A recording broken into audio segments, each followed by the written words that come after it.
Assalamualaikum warahmatullahi wabarakatuh. Waalaikumsalam. Pertama-tama kami mengucapkan terima kasih kepada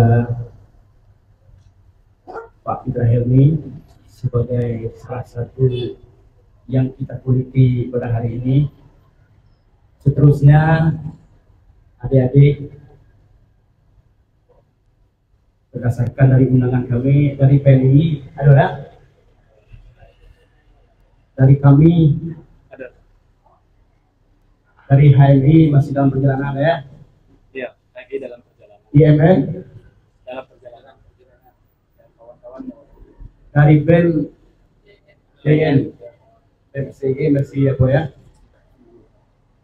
Dan salah seorang tokoh masyarakat kita, mantan ketua Komisi Pemilihan Umum Kota Sungai Penuh, Pak Ijo Irwan, terima kasih telah memenuhi undangan kami.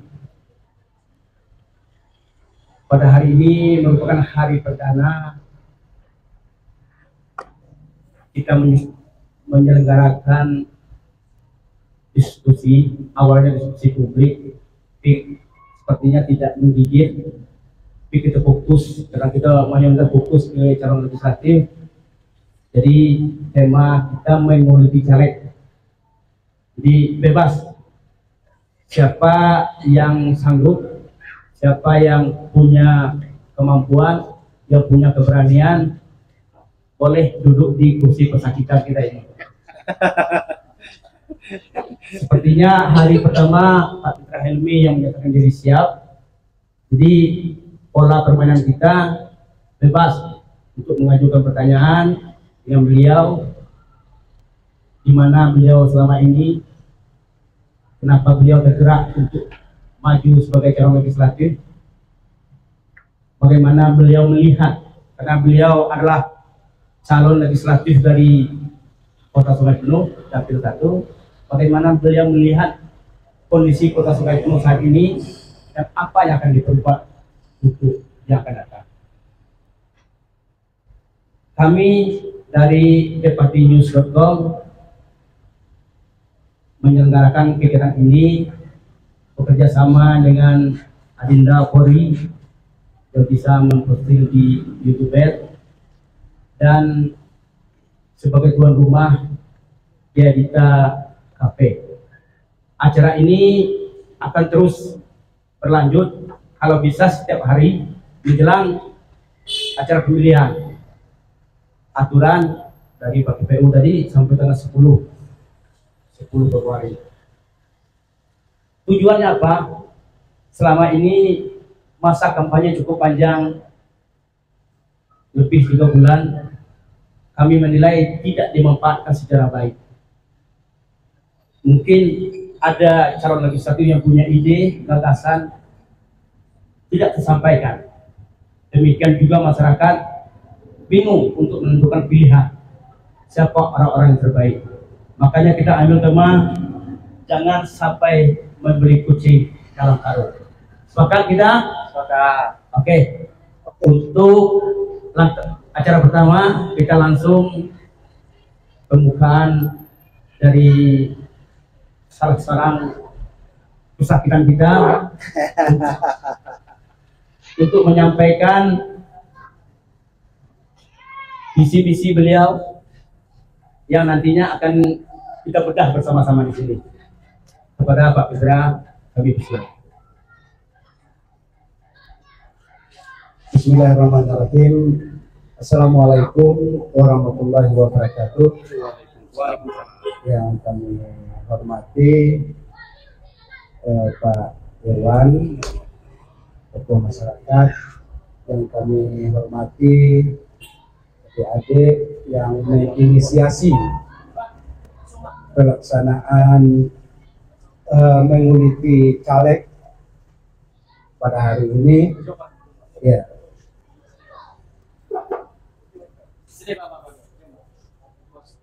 Yang kami hormati adik-adik dari organisasi kemahasiswaan, organisasi kepemudaan, tokoh masyarakat, dan hadirin yang berbahagia.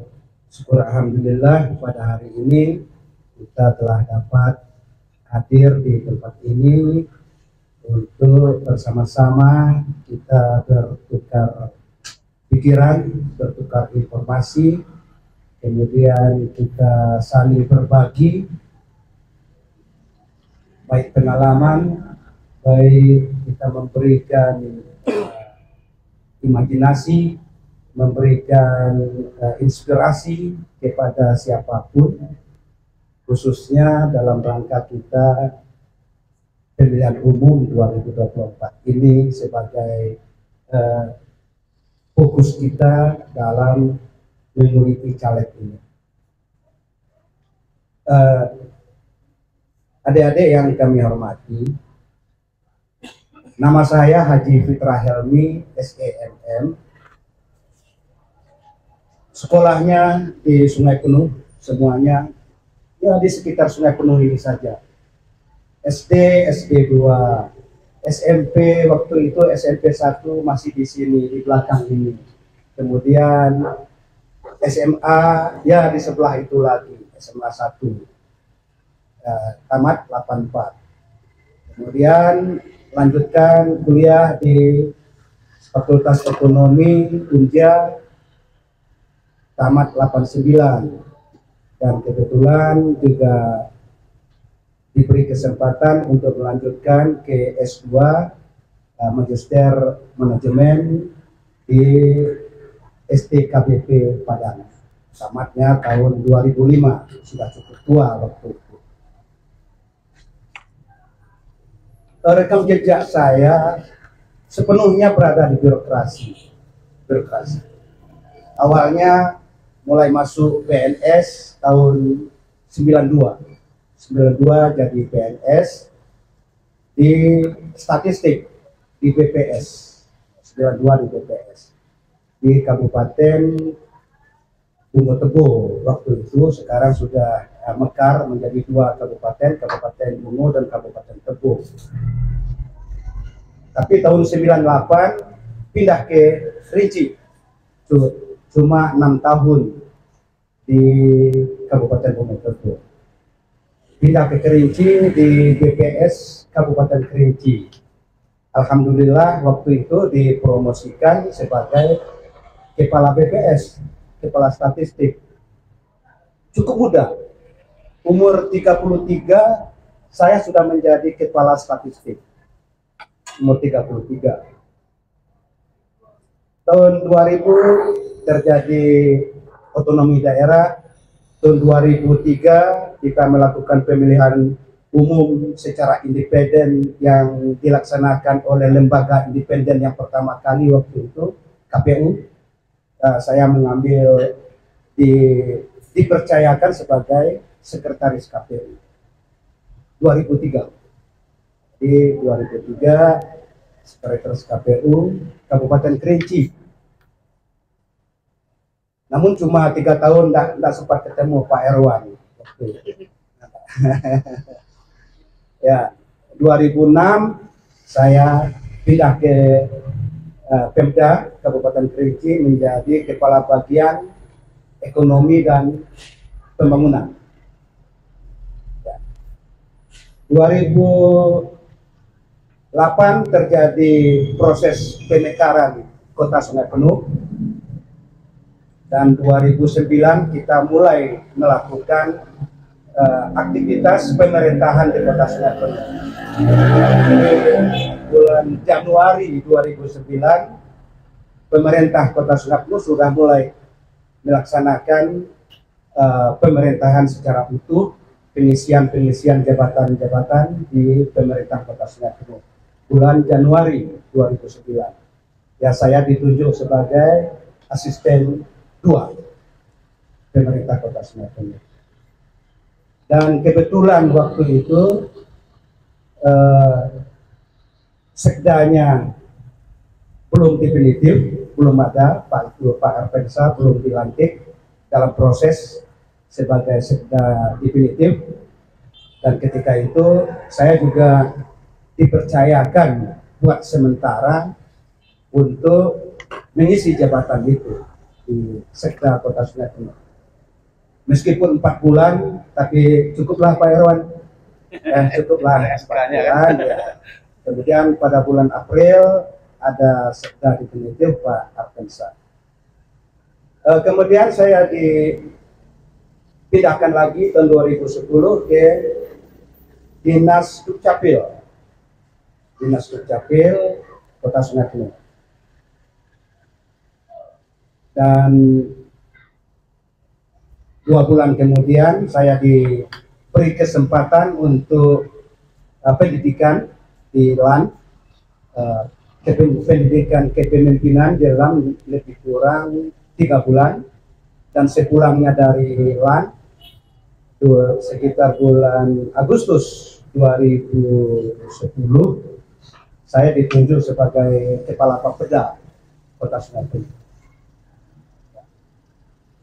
Kemudian ya sampailah pada tahun 2014 sebagai Kepala Bapeda lebih kurang 4 tahun di Bapeda. Kemudian saya dipindahkan menjadi staf ahli. Ya, itulah perjalanan karir saya sebagai ASN di Kota Sungai Penuh. Ada 3-4 lembaga pemerintah, di statistik, di BPS, kemudian di KPU, kemudian di pemerintah Kabupaten Kerinci, dan di pemerintah Kota Sungai Penuh. Kemudian pensiun. Nah, barangkali itu perjalanan pendidikan dan perjalanan karir sebagai PNS. Ada lagi dok kira-kira? Mungkin ada ya visi-misi. Iya.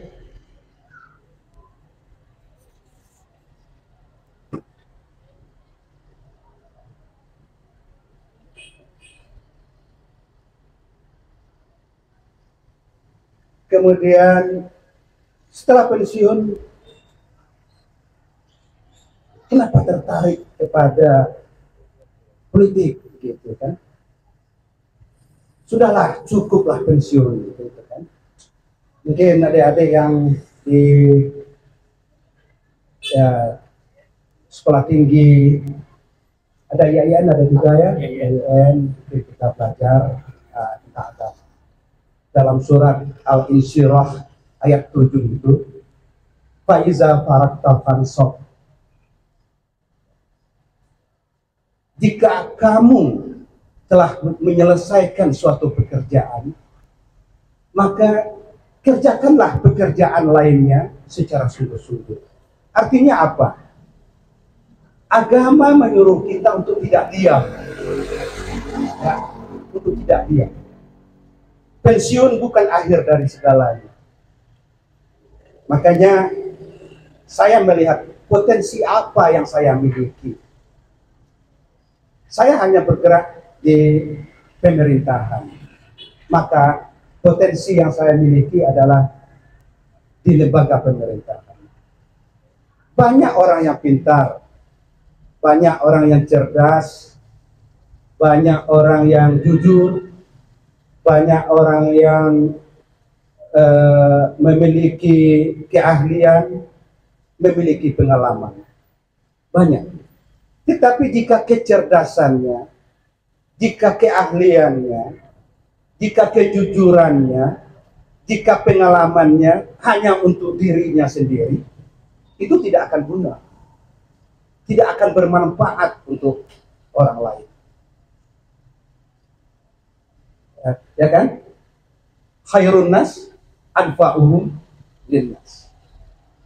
Sebaik-baiknya manusia itu adalah dia yang bermanfaat untuk orang lain. Jika pengalaman yang saya miliki bermanfaat untuk orang lain, maka itulah motivasi saya untuk terjun ke dunia politik menjadi calon legislatif. Apakah pengalaman yang saya miliki, pengetahuan yang saya miliki bisa dimanfaatkan kembali untuk dedikasi saya kepada daerah ini. Itu motivasinya loh. Yeah. Ya. Mungkin kalau visi misi barangkali lebih tepatnya di pemerintah Pak ya, di eksekutif sebagai pemegang program dan kebijakan itu. Tapi itulah motivasi kita. Apakah setidak-tidaknya kita bermanfaat untuk orang lain, bisa menyebarkan apa yang kita miliki untuk kemanfaatan orang banyak.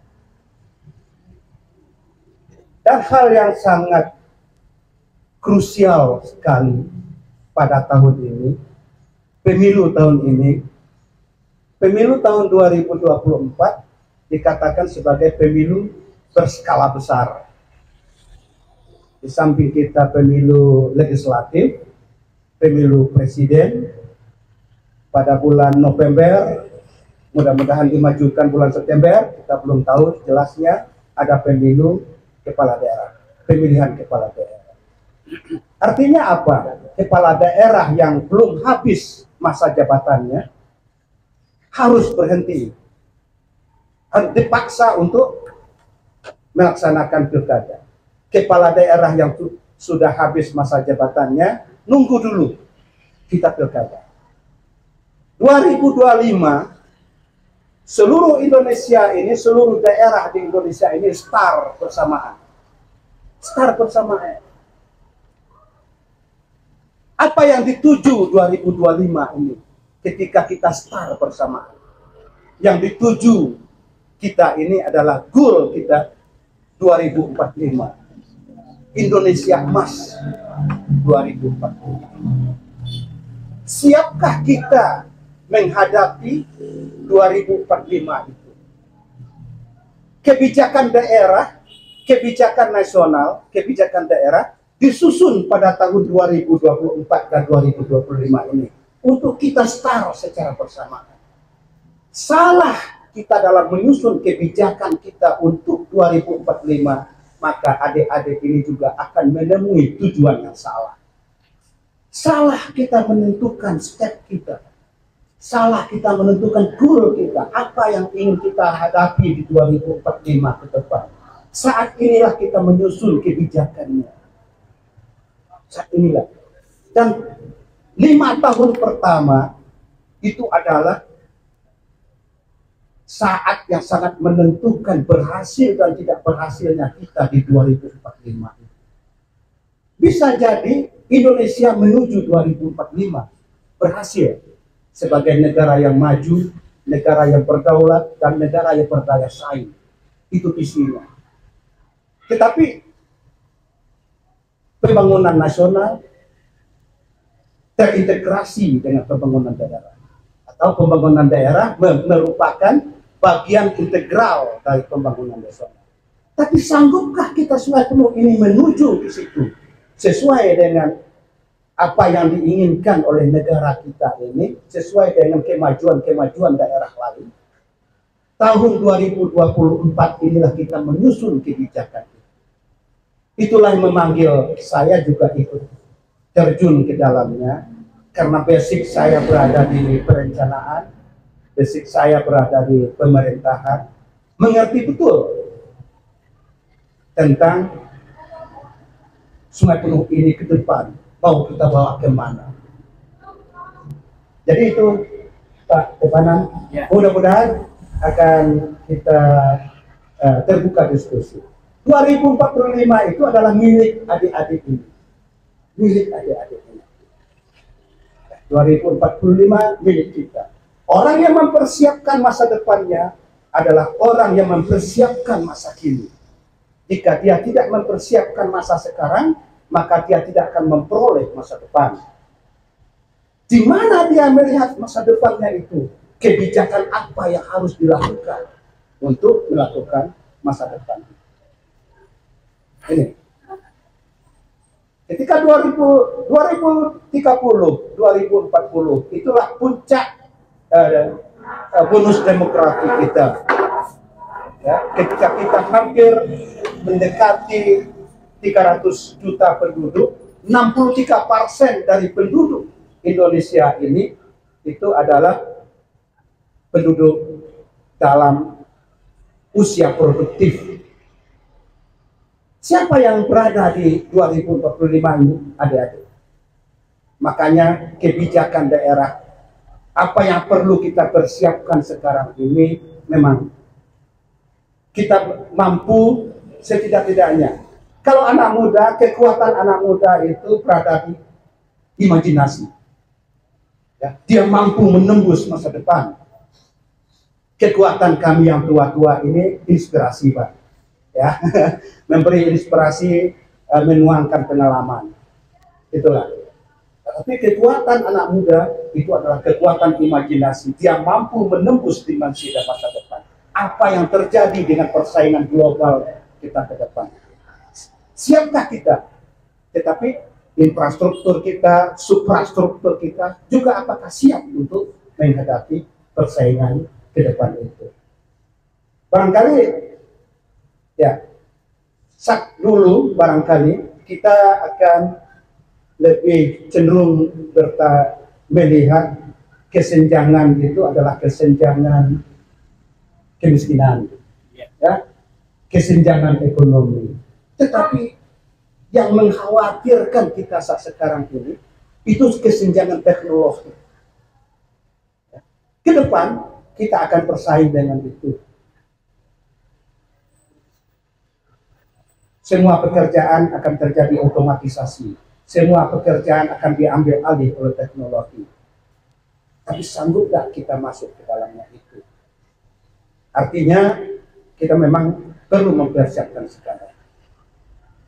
Barangkali nantinya akan terbuka sama-sama diskusi kita, sama-sama diskusi untuk adik-adik teman. Itu Pak Stefan. Ya. Ya, terima kasih sudah paparan dari kesakitan kita. Ya, minum dulu Pak. Ya. Tidak usah tegang. Luar biasa apa yang disampaikan, baik dari background pengalaman beliau, sesuai yang disampaikan, pernah sebagai sekretaris KPU, pernah sebagai kepala Bapeda, pernah menjabat sebagai PLT Sekda Kota Sungai Penuh, dan pengalaman lain. Dan apa yang disampaikan oleh beliau merupakan sebuah tantangan bagi kita. Sebelum kita mulai melemparkan ini, hapus dulu lah untuk Pak Putra ini.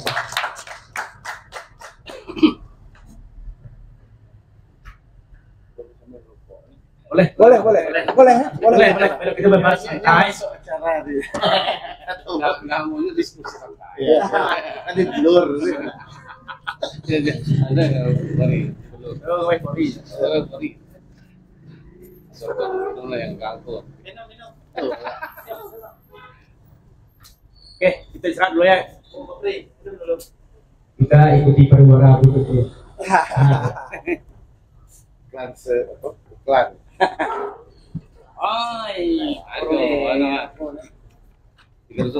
Ada jangan Pak Bidar nah.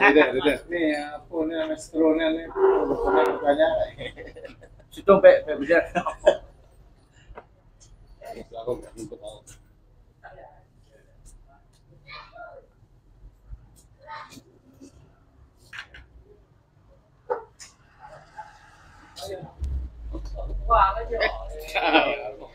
Selamat datang Pak Abang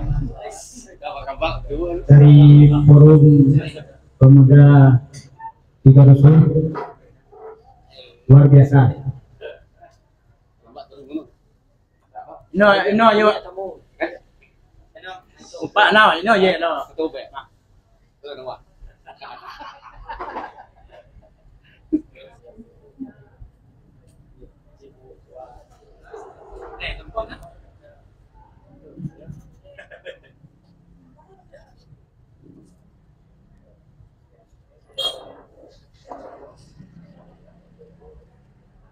Ya kita langsung ya.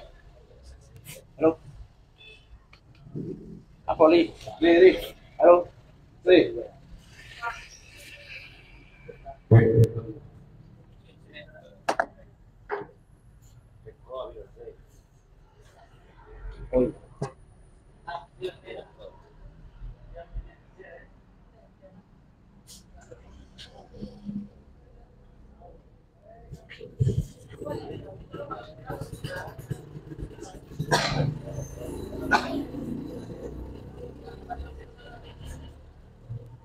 Bueno, duduk Nano. Wah, SPT ya. Kau, di sini. Sini kawan. Nano, masuk ke dalam. Sini dong. Wah, ini lentang. Dengan dok.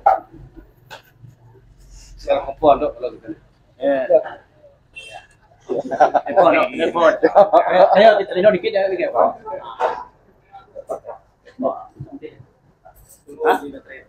Yo, oke. Kita lanjut. Mungkin ada yang baru datang, sampaikan bahwa diskusi kita terbuka.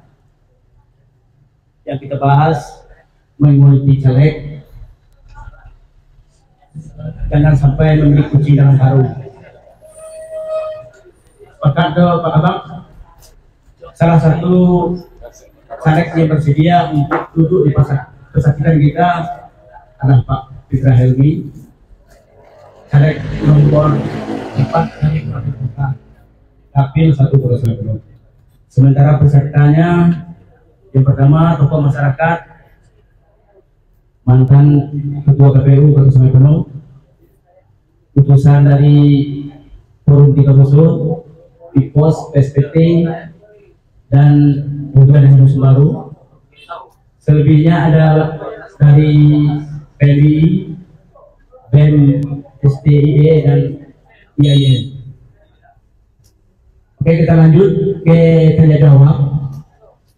Apa yang disampaikan oleh Pak Fitra Helmi bagi saya cukup luar biasa. Luar biasanya apa? Dalam menghadapi Indonesia Emas 2024, 2045, apa yang sudah kita siapkan dan bagaimana? Karena kita start secara bersamaan tahun 2025, kita start secara bersamaan seluruh pemerintah kota Sungai Penuh, pemerintah kota, kabupaten, provinsi start secara bersamaan. Siapa yang yang program ataupun yang belum siap, ya secara otomatis akan tertinggal. Dan lagi, kalau kita mendapatkan legislatif yang tidak paham, yang tidak tahu menahu, yang bagi mereka tampil karena ada uang, atau tampil karena sudah saatnya untuk tampil. Sementara basic ataupun pengetahuan ataupun pengalaman belum siap. Mungkin langsung untuk 3 pertanyaan kita lemparkan kepada peserta, nantinya akan dijawab oleh Pak Fitra Helmi. Polri sudah siap akan mempostingkan langsung ke YouTube, dan Depati News juga akan merangkum acara kita dan akan dipublis di Depati News dan mitra dari Depati News. Silakan bagi yang ingin bertanya, khususnya berkaitan dengan tema kita menguliti caleg. Bebas dan beliau siap.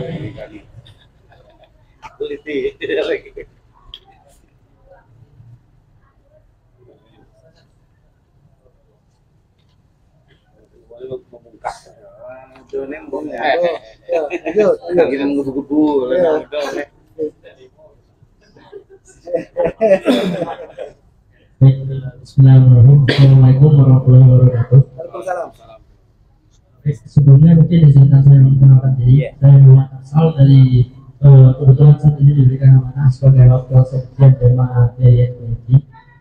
Mungkin sedikit pertanyaan saya mengenai tema ini kan tentang menurut caleg. Jangan sampai membeli kucing dalam karung. Tema yang sangat menarik menurut saya.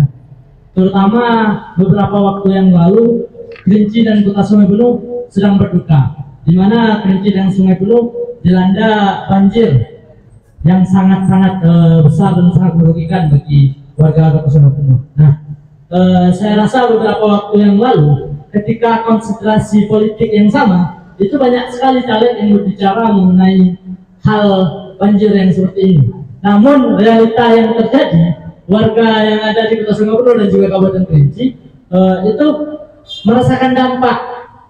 Dan rata-rata, mohon maaf Pak, mungkin tidak ada maksud menyinggung atau apa, namun rata-rata caleg yang ada di Kabupaten Kerinci atau Bukit Sumbermu kebanyakan itu berjanji.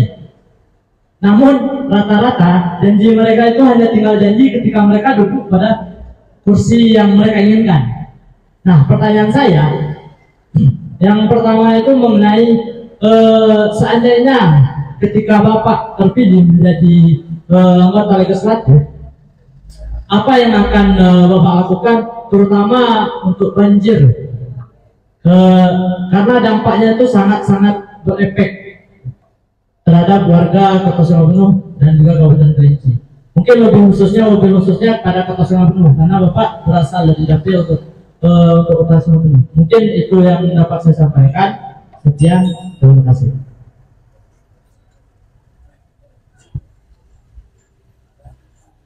Terima kasih kepada wakil dari tema IAIN. Pertanyaan yang cukup menggelitik sesuai dengan kekinian. Saya lempar dulu, apakah langsung dijawab atau kita ini tunggu ada dua lagi pertanyaan. Sebaiknya langsung ya. Ya, mungkin Pak Fitra sudah bisa menyimpulkan isu kekinian saat ini adalah banjir, dan desa beliau sendiri Talang Lindung juga ikut terkena imbas longsor. Mungkin beliau bisa merasakan itu, dan apa yang akan, kalau seandainya beliau sendiri, apa yang akan diperbuat untuk Kota Sungai Penuh. Dan di sini ada Pak mantan Ketua KPU juga dari Hamparan yang tahu pasti, mungkin di hadapan kita semua Pak Fitra bisa memaparkan, dan kalau bisa tidak sekedar janji.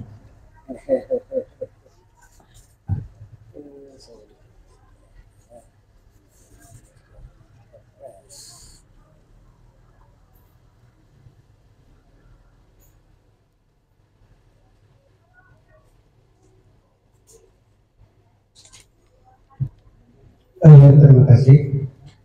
Adinda Muhammad Arsal, Wakil Sekjen Demak, Kerinci. Ya, terakhir yang baru melanggar. Banjir masalah lingkungan. Tentunya kita menyelesaikannya secara penyelesaian untuk pembenahan lingkungan. Itu secara umum. Tapi saya lebih ke peluang apa yang bisa kita lakukan ke depan. Tahun 2021 keluar Perpres 15 danau prioritas nasional. Mungkin semuanya tahu. Ya. Keluar peraturan Presiden nomor 15 tahun 2021.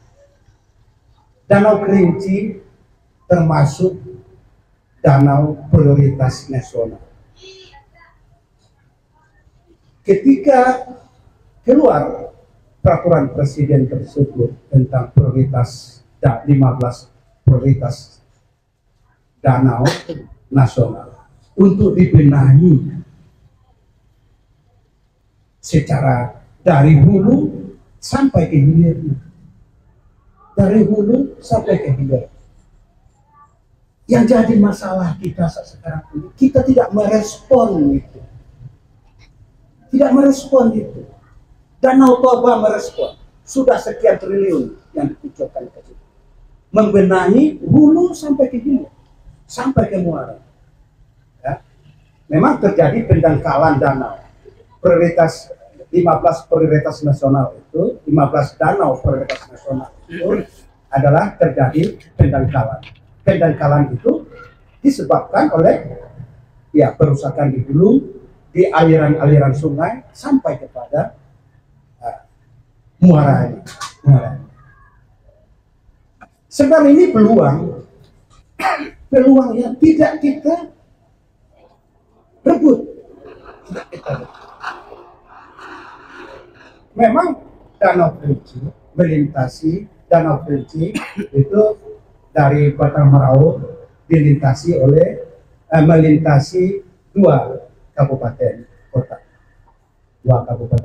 sehingga kewenangannya itu berada di provinsi. Artinya kita juga tidak melakukan respon ini, tidak kita lakukannya itu untuk melakukan koordinasi, melakukan upaya-upaya untuk melakukan pembenahan ini. Itu yang pertama yang kita peluang yang pertama yang kita harus kita lakukan. Peluang kedua yang saya melihat tidak ada kota seluruh dunia ini, di dunia ini tidak ada kota seperti Sungai Penuh ini yang lebih dari 50% itu hutan. Tidak ada di dunia ini, hanya Sungai Penuh satu-satunya kota di dunia ini yang lebih dari 50% wilayahnya itu adalah hutan negara. Kita juga tidak mencari peluang ke sana, sehingga upaya-upaya kita dengan APBD kita yang seadanya ini 800-an juta ini tidak akan mampu untuk membenahi ini. Tidak akan mampu membenahi ini. Lebih dari separuh dari APBD kita ini adalah belanja operasional. Tentunya peluang-peluang, mungkin lebih banyak peluang-peluang yang lain yang bisa kita manfaatkan ke depan. Peluang-peluang lain yang barangkali terbuka, kalau adik-adik membaca mungkin terbuka peluang-peluang yang lain. Memang harus ada gerakan itu secara nasional untuk membenahi kota kita ini, untuk membenahi dampak banjir, akibat banjir, dan penyelesaian masalah banjir. Artinya akses kita ke pusat kita lebih utamakan. Di ranah kebijakan, memang harus pemerintah daerah menuangkan dalam kebijakan daerah untuk penataan tata ruang kita, yang terutama untuk perencanaan infrastruktur untuk penanganan banjir, kemudian untuk masalah lingkungan, pembenahan lingkungan. Namun untuk proyek-proyek berskala besar yang harus ditangani dengan pembiayaan besar, tentunya kita harus mendapat dukungan yang besar dari pemerintah pusat. Karena itu pula melalui bedah caleg ini, mari kita bersinergi bersama-sama.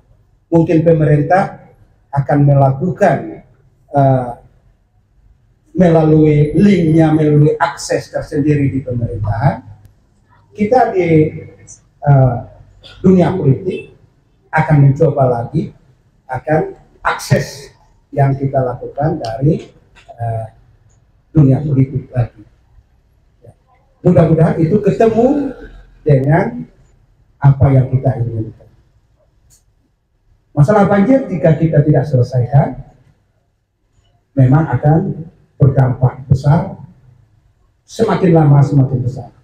Apa yang terjadi semakin lama semakin parah. Setiap tahunnya jika tidak kita benahi dari hulu sampai ke hilirnya, maka akibatnya, dampaknya setiap tahun akan berdampak, akan memperluas dampak-dampak banjir bagi kita. Barangkali itu, dok. Ya. Ya, mungkin pertanyaan dari Muhammad Arsal sudah dikupas dalam oleh Pak Fitra. Saya bisa menyimpulkan di sini adanya Perpres nomor 15 tahun 2021 itu kelengahan dari pemerintah yang kurang merespon. Mungkin ini sebagai bahan kita adik-adik untuk menindaklanjutinya lebih. Yang keduanya lagi, khususnya Kota Sungai Penuh, 50%. Perpres 60 tadi. Perpres nomor 60. Ya, Perpres 60 2021. Perpres nomor 60 2021. Yang kedua lagi hutang TNKS sebagian dari Kota Sungai Penuh adalah hutang. Tapi kenapa kita tidak menindaklanjutinya, tidak mengejarnya ke pusat?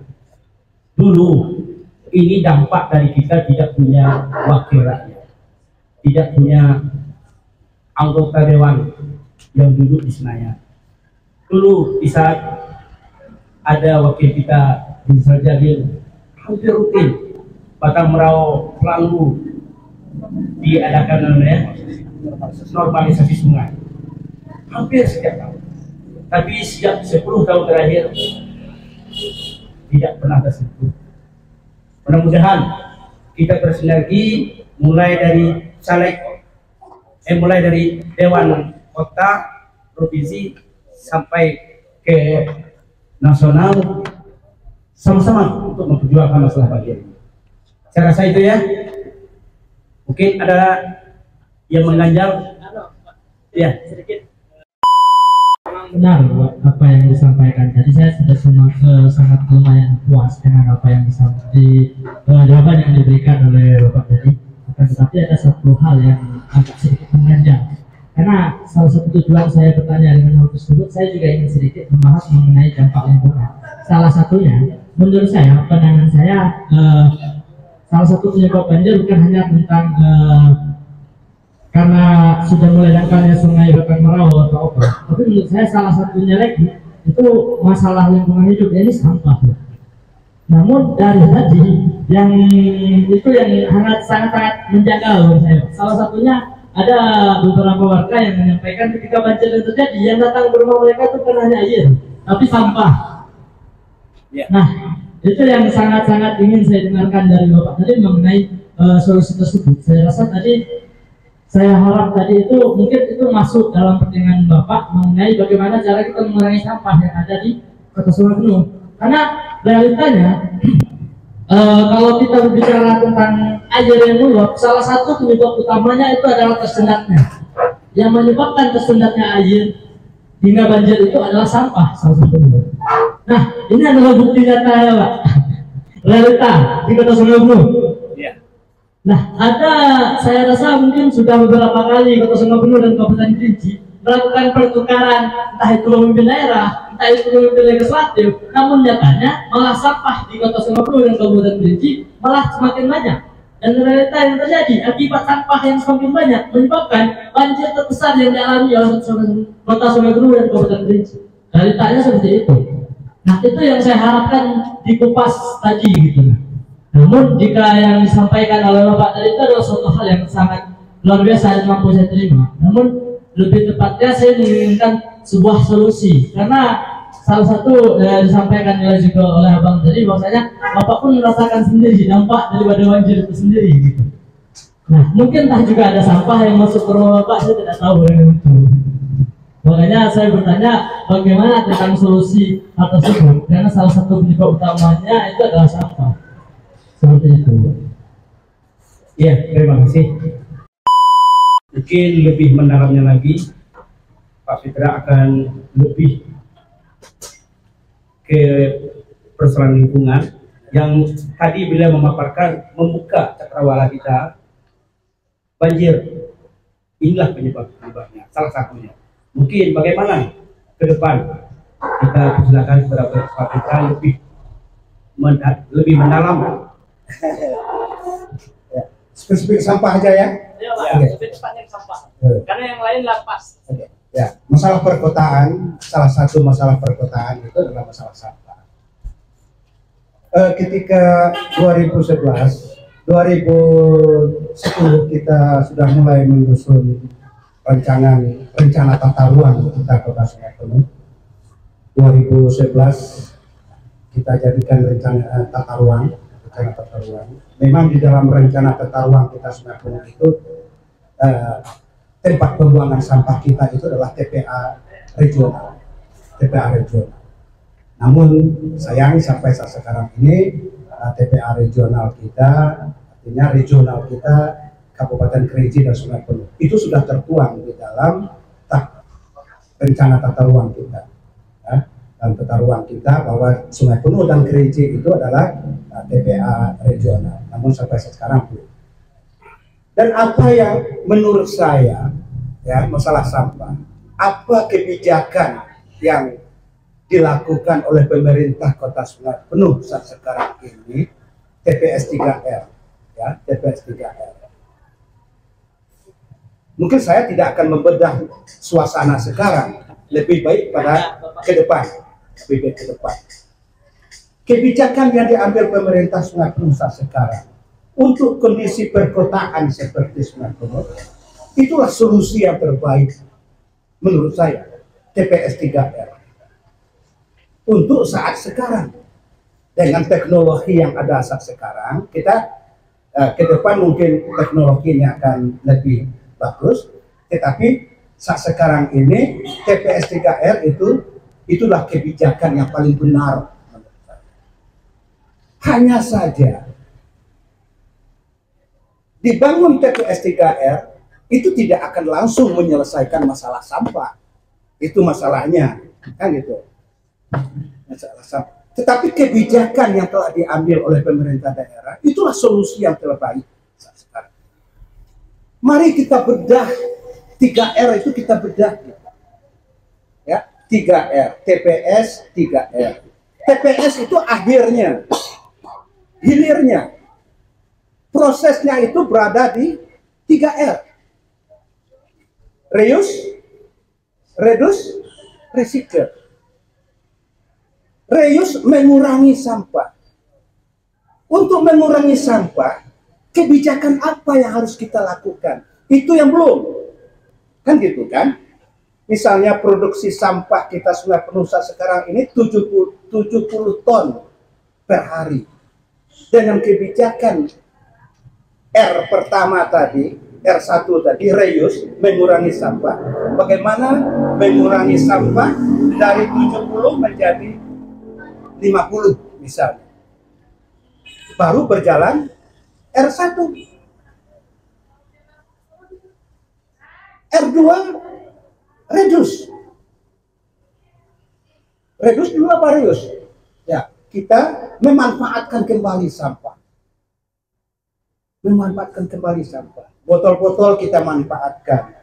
Kaleng-kaleng kita manfaatkan kembali. Mudah-mudahan dengan kebijakan yang diambil 50 dari 70 tadi ke 50 dengan memanfaatkan sampah dari 50 menjadi bisa jadi 30. Ya, masuk lagi kita ke R3.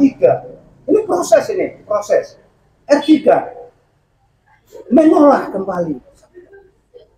Ya, mengolah, recycle, mengolah sampah. Menjadi ini, menjadi itu, menjadi pupuk, menjadi itu. Mudah-mudahan dari 30 itu menjadi 10. Akhirnya produksi sampah kita yang 70 seharusnya 70 sampai di akhirnya itu menjadi 10. Itulah yang akan kita kembalikan ke bumi. Kembalikan. Yang jadi masalah sekarang ini kita peta jalan apa namanya? Ya, peta jalan kita menuju itu belum terlaksana. 3R ini berada di mana? 3R ini produksi sampah berada di rumah tangga, berada di pusat pertokoan, berada di pasar, berada di pusat-pusat produksi, yaitu kan? Untuk memanfaatkan kembali sampah juga berada di rumah tangga. Untuk mengolah kembali sampah juga berada di rumah tangga. Proses itu yang belum berjalan. Proses itu belum berjalan. Artinya kita perlu prosesnya edukasi, pembiasaan, kan itu. Tentu harus ada insentif, punishment-nya, ya kan? Terhadap pengurangan sampah. Namun kebijakan yang telah dilakukan oleh pemerintah Kota Sungai Penuh, menurut saya itulah kebijakan solusi yang paling benar untuk kondisi saat sekarang ini, ketika kita tidak ya sanggup untuk mengelola sampah seperti ini, itulah kondisinya. Nah, kita berharap proses ini mulai berjalan. Ada blueprint kita untuk menuju ke situ. Proses kebiasaannya bagaimana, ya kan?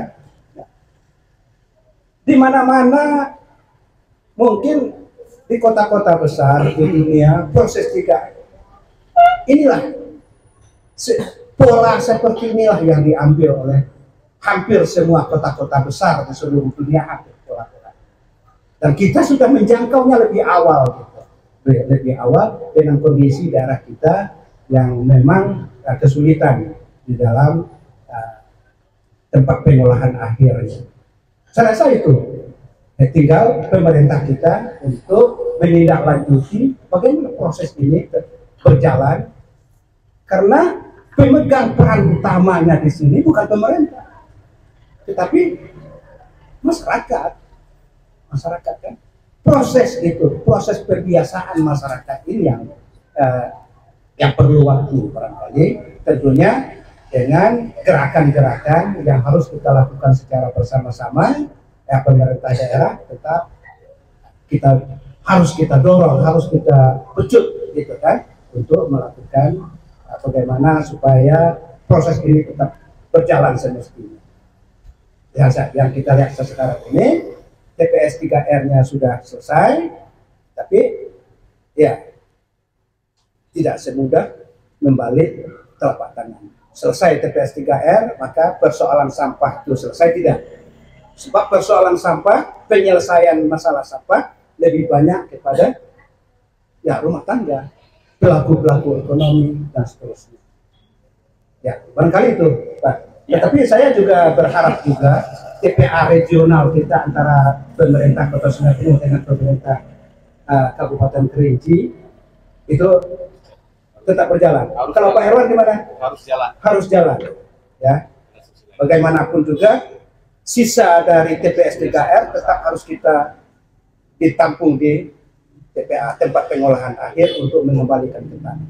Kita sebagai masyarakat, saya sangat mendorong ada TPA regional, mau di mana terserahlah, ya kan? Ya, nah, tentunya ya karena TPA regional itu menyangkut beberapa daerah kabupaten kota, kewenangannya itu berada di provinsi. Ya, sebenarnya provinsi sudah welcome, kan? Sudah welcome. Tinggal kita saja lah. Ya, baik-baik saja lah kita lah. Ya, oke, Pak. Oke. Itu paparan lebih panjang yang disampaikan oleh Pak Putra Helmi. Kita beri aplaus lah. Ya, masalah sampah mungkin TPS 3R salah satu solusi, hanya saja belum terpapar secara baik. Mungkin ke depan. Dan mudah-mudahan beliau bisa lebih mendorong lah. Lebih mendorong pemerintah untuk lebih peduli lah dengan TPS 3R dan masalah lingkungan. Dan keinginan kita kalau bisa TPS regional bisa terrealisasi, harus dulu sudah mengucur anggaran, tapi karena persoalan ego masing-masing kepala daerah, mudah-mudahan untuk ke depan dengan malapetaka menimpa Kerinci dan Kota Sungai Penuh, kedua kepala daerah bisa bersatu. Semoga duka bisa hilang. Amin. Kita lanjut, mungkin dari forum 3 dusun kepada Pak Fider.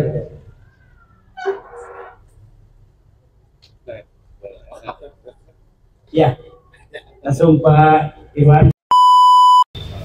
Terima kasih Pak Andok, semua sama Andok, ini banyak Andok ini ya. Jadi sebenarnya klub Andok saya Kota Sungai Penuh dari itu.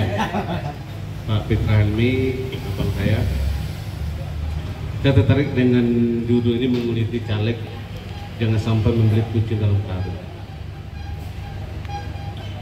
Sejarah hidup saya itu sama dengan Pak Fitra, 10 tahun timpung menentukan orang-orang pengambil kebijakan politik di Singapura. 2 kali saya ikut. Yang tanda tangan saya 2 kali.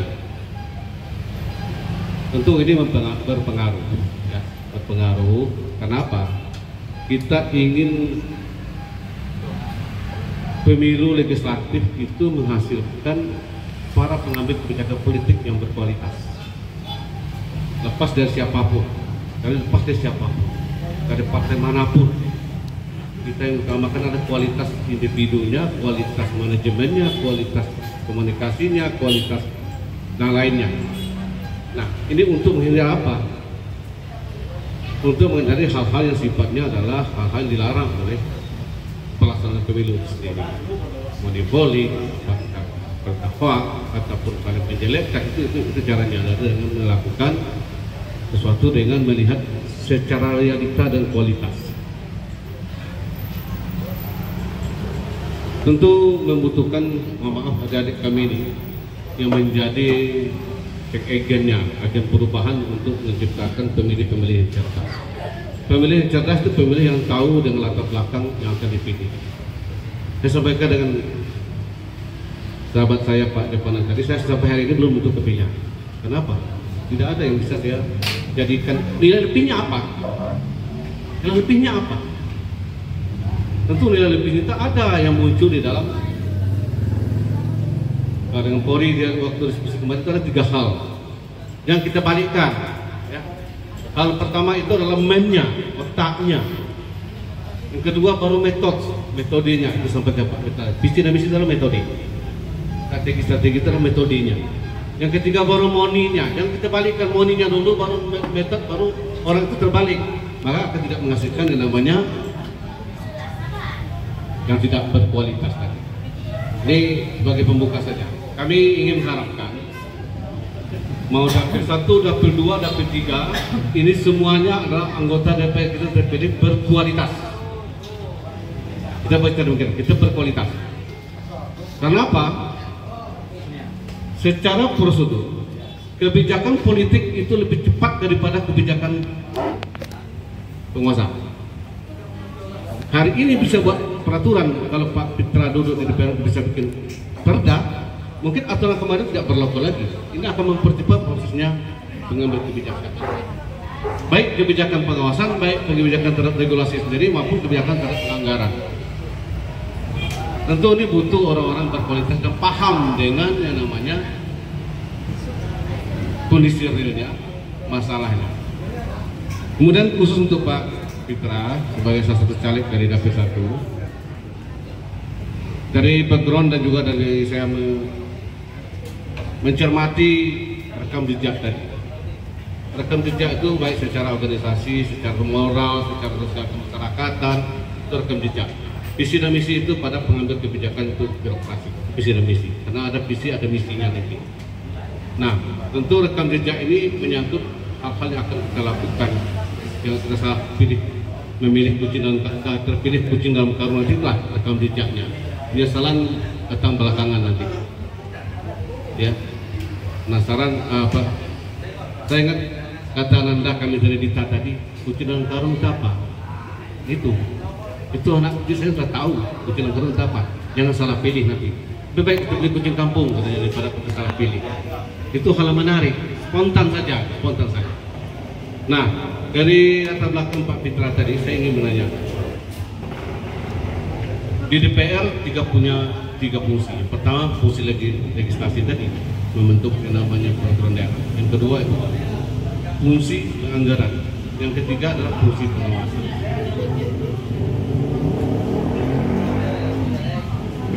Legislasi oke, menyangkut yang tadi juga masalah krusial di Kota Singapura saat ini adalah banjir. Ada fungsi legislasi yang tidak jalan kita. Contoh, perda tentang lembaga adat, apakah sudah mengatur arah dan ajun orang-orang yang bisa saja memberikan arah ajun yang tidak sesuai dengan ajunnya, tercermin di sini.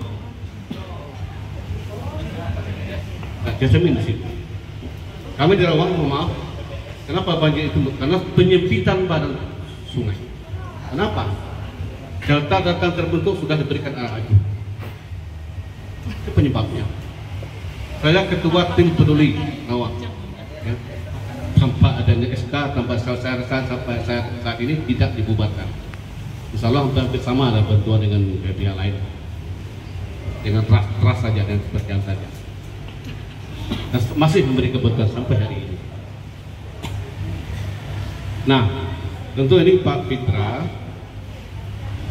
kita menginginkan yang berkualitas itu adalah kebijakan politik ini akan diiringi dengan kebijakan anggaran.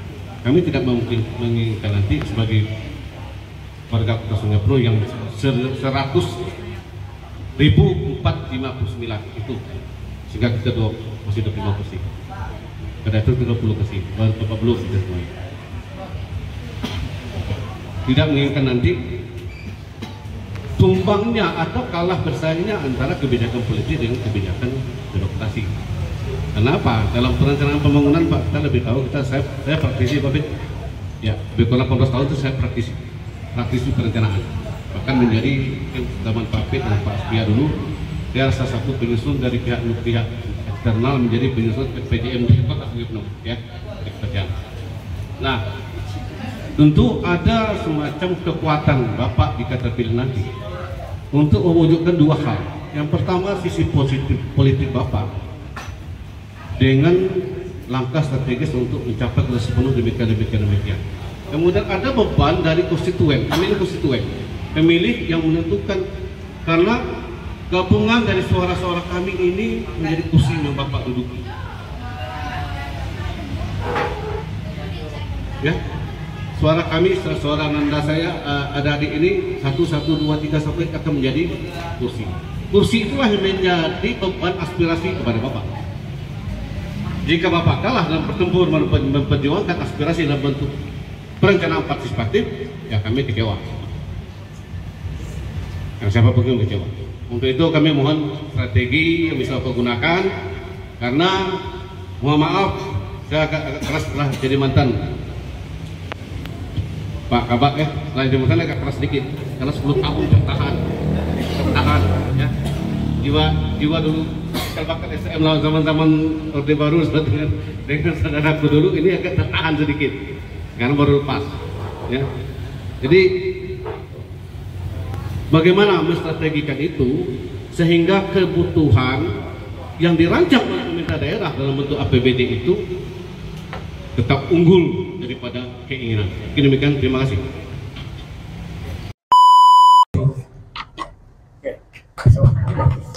Terima kasih Pak Erwan. Terkait anggaran, saya hampir sepanjang karir di Pemda, mulai dari kabupaten, dari Kabak Ekobang dulu itu menjadi tim TAPD, ya, menjadi TAPD.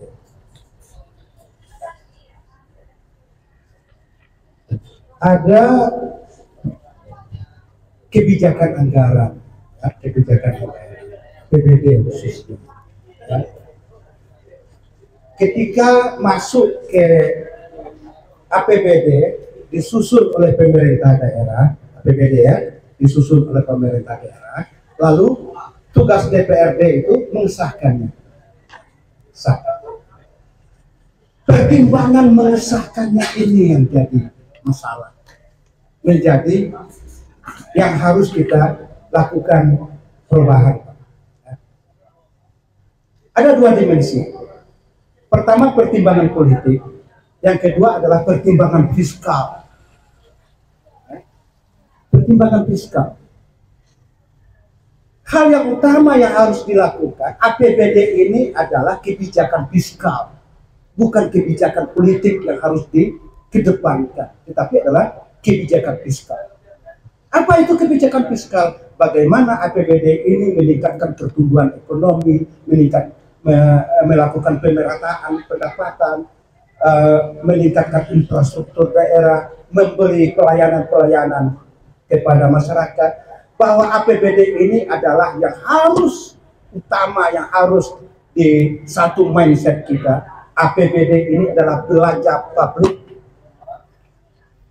APBD ini belanja publik, kan gitu. Sehingga kebijakan yang harus dilakukan itu lebih utama kita melakukan kebijakan fiskal di samping ya setelah itu baru kebijakan politik ya. Jika kebijakan politik, tentunya kebijakan politik ada kebijakan politik di situ. Kita juga harus kembali ke tadi apa yang dikatakan oleh Pak Irwan tadi itu. Ya, dalam perencanaan ada perencanaan teknokratik, partisipatif, ya kan Pak, ada bottom up, top up dan sebagainya. Ya, saya juga lebih melihat ya di dalam hal penganggaran ini adalah ya, perencanaannya teknokratik itu juga lebih diutamakan karena itu menyangkut ilmiahnya dalam penyusunan program. Pertimbangan-pertimbangan secara metode, secara akademik, dan secara ilmiah di dalam penyusunan program. Sehingga, ya, jika kajian-kajian secara teknokratik ini kalah dengan keinginan politik, ya kembali kita akan menghadapi penganggaran yang ya tidak sesuai dengan apa yang kita inginkan. Ada 4 hal Pak, ya kalau saya masih ingat lah. Ya. Pertama, overspending namanya. Overspending. Apa yang kita belanjakan, apa yang kita anggarkan, melebihi dari apa yang kita butuhkan. Itu yang terjadi banyak. Itu namanya overspending. Seharusnya perjalanan dinas bisa 4 orang, kenapa harus 7 orang? Kan itu ya, efisiensi belanja daerah. Harusnya ikut rapat bisa 2 orang, kenapa harus berangkat 10 orang? Kalau bisa beli kertas 3 rim, kenapa harus 5 rim? Overspending. Yang kedua, understanding dalam belanja daerah. Apa yang dibelanjakan lebih kecil dari apa yang kita butuhkan.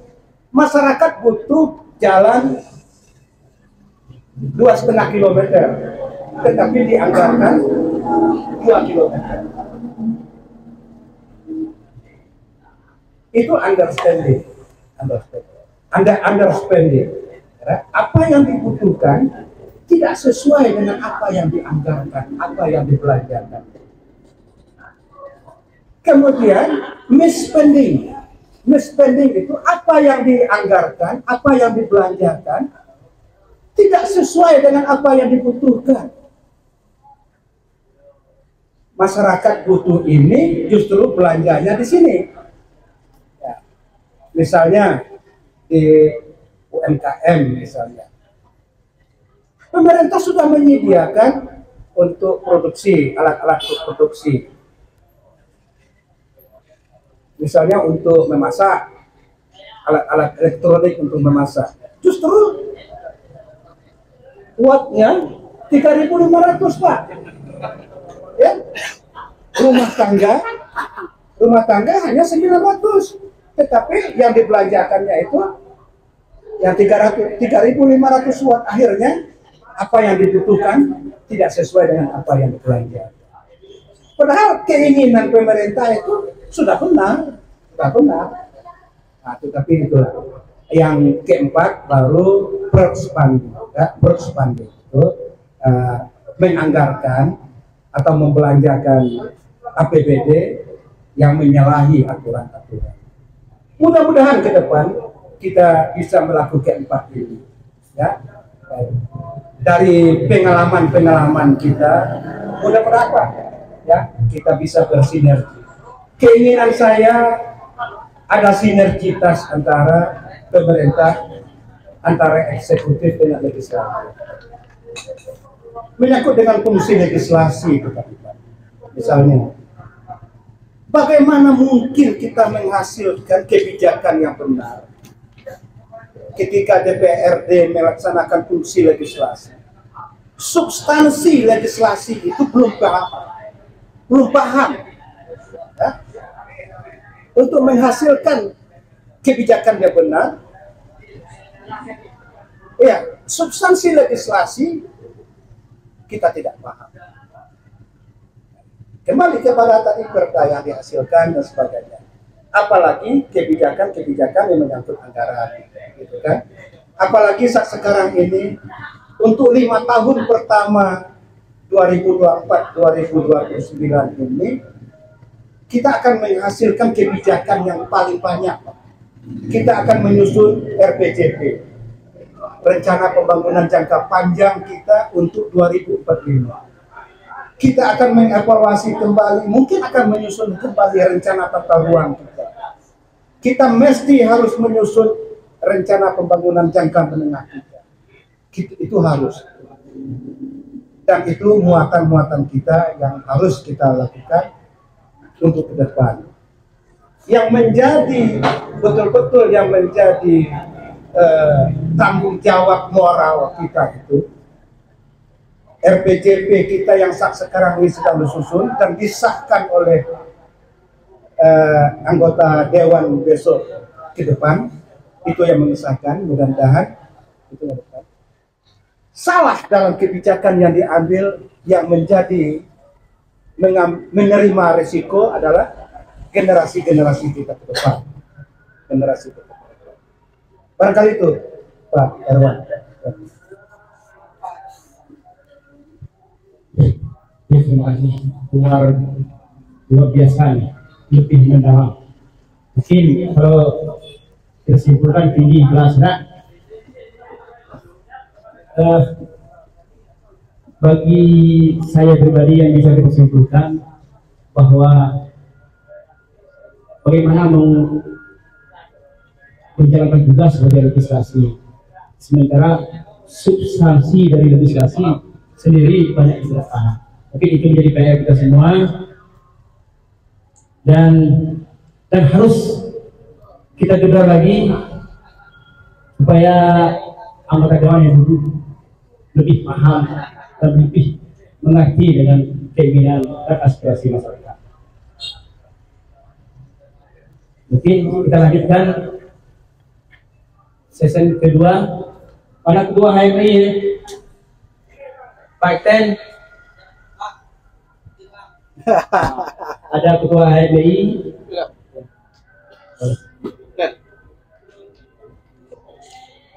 Tadi bisik-bisik dari belakang ada wakil dari Sekom IMK Bandung, boleh nanya, ya kan? Boleh.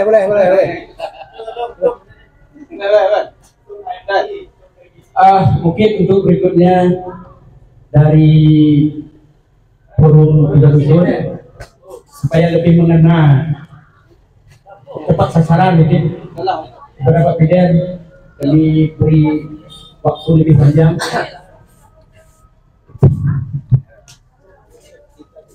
Dia pernah nyapa pakai misi dari sini. Udah dulu.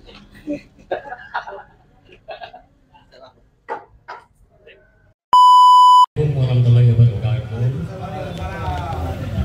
Terima kasih hari ini diundang oleh acara menguliti caleg, jangan sampai membeli kucing dalam karung. Itu yang sangat menantang. Jadi kalau lari ke olahraga itu tinju bebas. Jadi selagi walaupun bebas tapi tetap beretika. Jadi menurut saya supaya lebih panas, karena ini kan tinju bebas nih, gitu ya.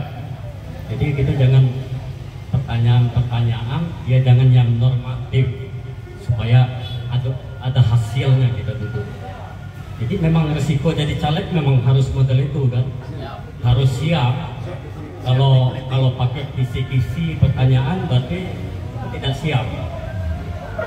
Jadi memang harus dikuliti sesuai dengan judul acara. Jadi sebelum kita bertanya, kita perkenalkan dulu diri. Kita dari forum mewakili wilayah Depati nomor 7, yaitu berisikan anggotanya dari 3 kecamatan. Jadi kalau dalam pemilu itu dapil 1 ya, dapil 1, pas dapil 1. Di dalam menyikapi judul ini memang sangat memancing adrenalin kita untuk menguliti. Jadi mohon maaf, sekarang kita tidak bicara dengan ini kerabat kita, ini rekan kita, ini keluarga kita, karena memang ini tantangan seorang caleg, kan gitu. Tantangan seorang caleg harus siap. Saya tidak bertanya dengan ya, nanti kalau terpilih bagaimana, nanti kebijakannya apa-apa, saya tidak akan bertanya dengan hal-hal itu, karena tadi legislatif dengan eksekutif pasti sinkron, walaupun kehendak rakyat begini. Karena ingat, ada 25 orang anggota DPR ini, tidak bisa sekata kita, kan gitu. Walaupun kita bertahan ini salah, tetapi 24 bilang benar, harus benar. Jadi pertanyaan saya sangat ekstrim sekali. Gini, Pak Fitra Helmi semoga terpilih, dan kalau jawabannya puas bagi saya, insya Allah saya turut mendukung, gitu ya. Minimal 2 suara, minimal, tapi pasti, ya pasti. Karena saya pernah mencaleg, 2014 saya pernah caleg. Saya rasa tidak ada caleg yang se-ekstrim saya. Kartu nama 2000 lembar saya sebar, demi Allah, ya. Saya jika bekerja tidak sesuai dengan tupoksi anggota dewan, maka tertutuklah anak keturunan saya. Itu sumpah saya di kartu nama. Nah, yang kedua, luar biasa ekstrim, masih saya simpan sampai sekarang. Nah, jadi tujuannya apa? Ingin memberi pemahaman kepada masyarakat bahwa untuk menjadi caleg itu beban, ya. Karena saya mendengar ada seorang caleg yang mengatakan begini, saya keluarkan 500 juta untuk jadi anggota dewan, itu anggaplah biaya kur kita 5 tahun, gitu kan. Padahal kalau kita jujur, mau jujur, 30 juta sebulan anggota dewan, 1 juta sehari gaji, masih juga kurang puas. Jadi memang kita harus berani, karena judulnya menguliti, dan saya sudah menyebarkan ke seluruh caleg, hampir ke seluruh caleg yang saya kenal. Sanggup nggak seperti saya? Ini kartu nama saya, sanggup nggak? Kalau sanggup, 50 baliho gratis, itu modal pertama. Ini tujuannya memang berat. Terkadang kita sudah berniat bagus, Pak. Niat kita memang ingin membantu rakyat. Tapi memang konsekuensinya kita tidak harus nyerang. Kalau nyerang, ya pasti bisa, Allah bisa. Dan ada caleg yang berprinsip begini. Ini saya cerita sedikit supaya lebih jelas. Kita nyalakan, kita niatkan untuk rakyat. Kita siram 500 juta, anggap bela jihad. Jihad, karena Nabi itu mengeluarkan biaya, kan? Jadi kita harus gamblang, kita harus bicara, harus yang nyata-nyata, jangan di karang-karang lah. Jadi setelah kita di dalam, berarti kita berjuang untuk rakyat. Untuk berjuang memang harus jihad, harus berperang, harus berjuang dengan cara bagaimanapun, termasuk nilai. Kita fair.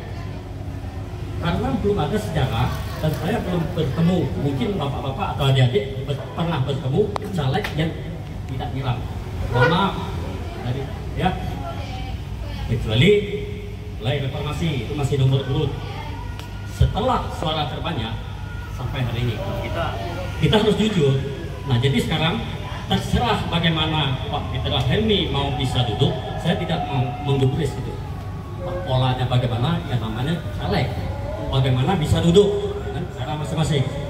Nah, sekarang yang ingin saya tanyakan, ini seandainya kita manusia ini, manusia.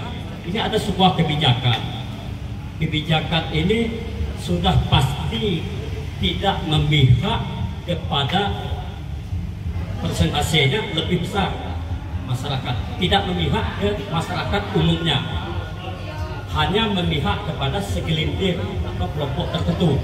Nah, kalau Pak Peter ini mantan pejabat itu lebih tahu, iya benar, ini salah, ini efeknya begini. Tetapi 24 orang ini mengiyakan. Mohon maaf, seandainya karena blok, misal ya, saya nggak duduk, misal blok, Pak Peter Helmi berani nggak nolak? Saya tetap berpihak pada rakyat. Kenapa Pak? Dulu saya juga pernah ditanya seperti itu. Saya menjawab, 24 orang yang saya lawan, saya akan dibantu oleh rakyat. Karena persentase rakyat yang menolak lebih banyak. Saya siap menghadapi. Itu pertama. Sanggup nggak Pak Helmi seperti itu kira-kira? Ini didengar oleh Tuhan hari ini di samping kita. Iya. Ini mudah-mudahan direkam. Ya. Sanggup nggak yang seperti itu? Iya, yang pertama yang saya tanya. Sanggup nggak mengakomodir aspirasi mayoritas? Nah, kadang lagi buat di dalam ini kan, ya mana ngerti? Kita bayar tidak atau kesuhan. Bisa sebenarnya, bisa sebetulnya kesuhan. Bisa. Artinya walaupun kebijakan 24 orang itu tetap diberlakukan, kita tetap di luar 24. Berani nggak cara seperti itu? Aku ikut bersama nekian itu. Hah? Nggak jelek-jelek. Nah, itu orang-orang yang model itulah. Kalau sekali pemilu dapat kita 3 orang yang seperti itu, baiklah. Terasa 5 kali pemilu bersih 25 orang. Itu pertanyaan, sebenarnya banyak pertanyaan, maka kita tanya waktu tadi dah. Itu dulu, sanggup tak itu? Terima kasih. Ini langsung ya, langsung ada pakai apa? Langsung kita mohon Pak Fitra untuk dijawab. Semua nanakan fakta integritas. Semua pertanyaan apa pendemo batubara gubernur ya. Saya tidak. Lanjut. Terima kasih Pak Peter dari FDP BPTC.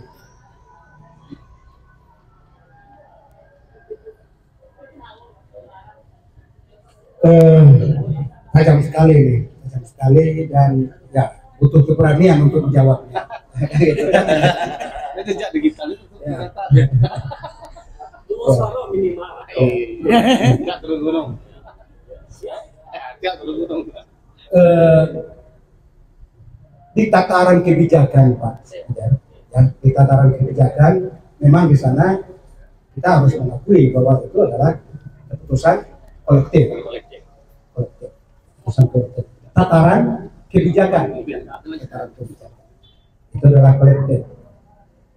Namun kadang-kadang kebijakan itu diartikan juga dengan kebijakan yang formal dan informal, kan gitu ya.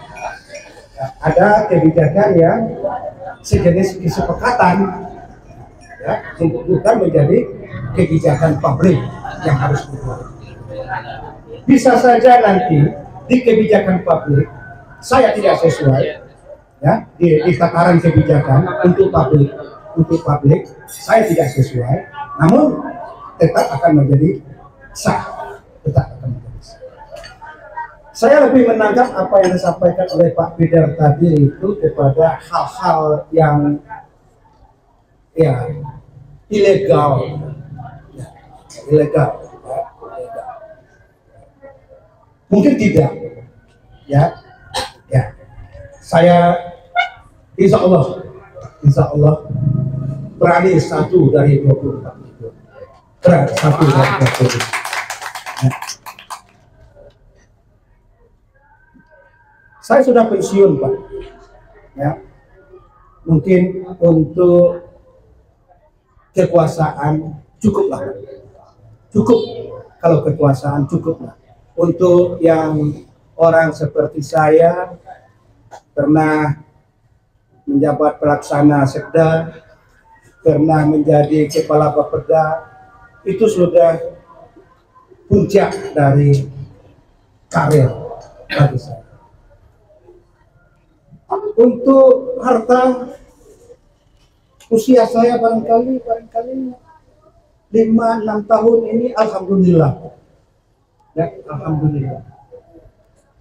Makanya di awal tadi Pak Fidel, di awal saya menyampaikan bahwa sebaik-baiknya manusia itu bermanfaat untuk orang lain.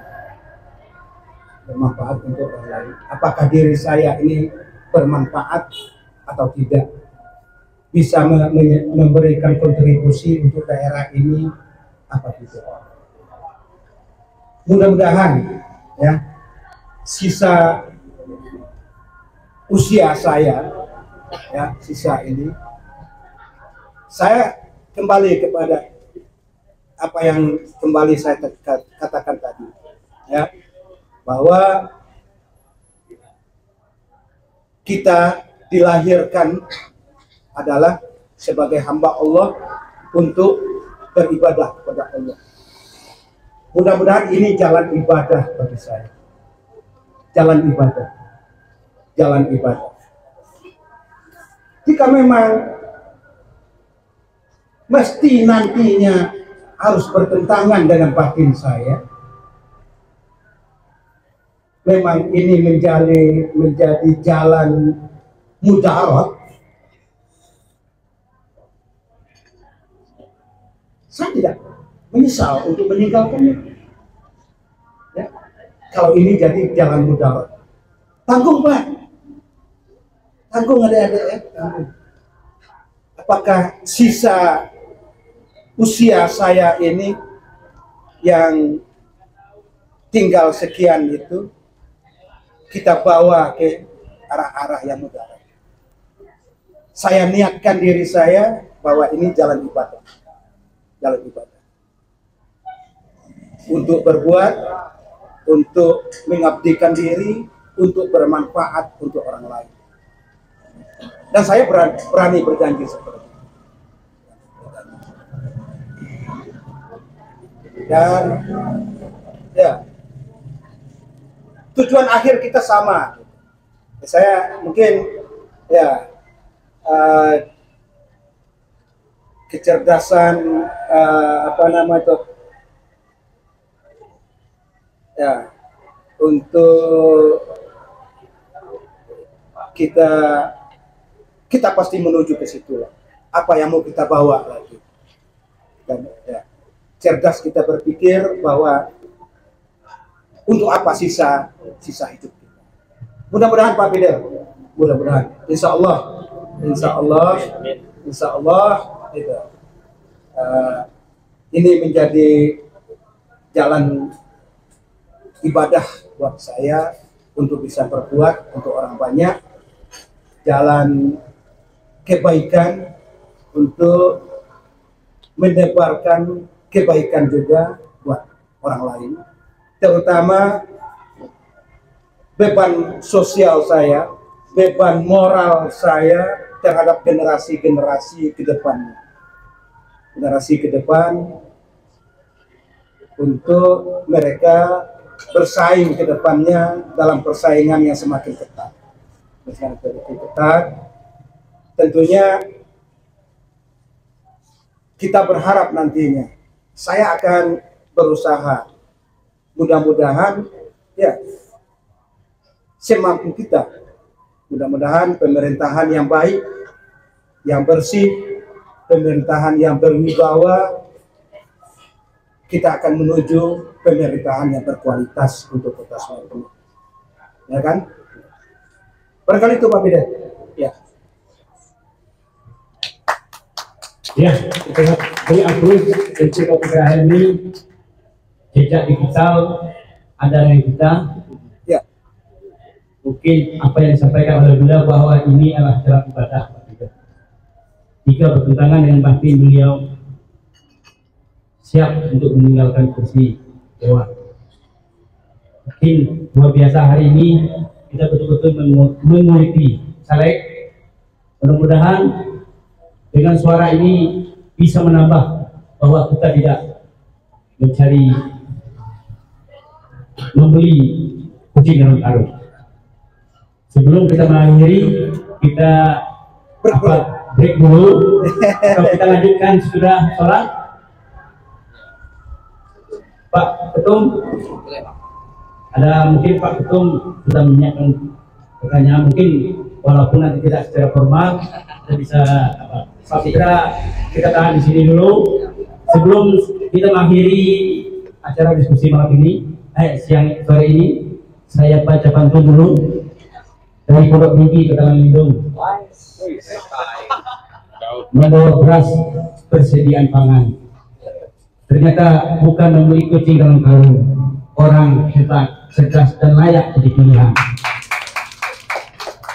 Oke, untuk sesi pertama kita akhiri. Assalamualaikum warahmatullahi wabarakatuh.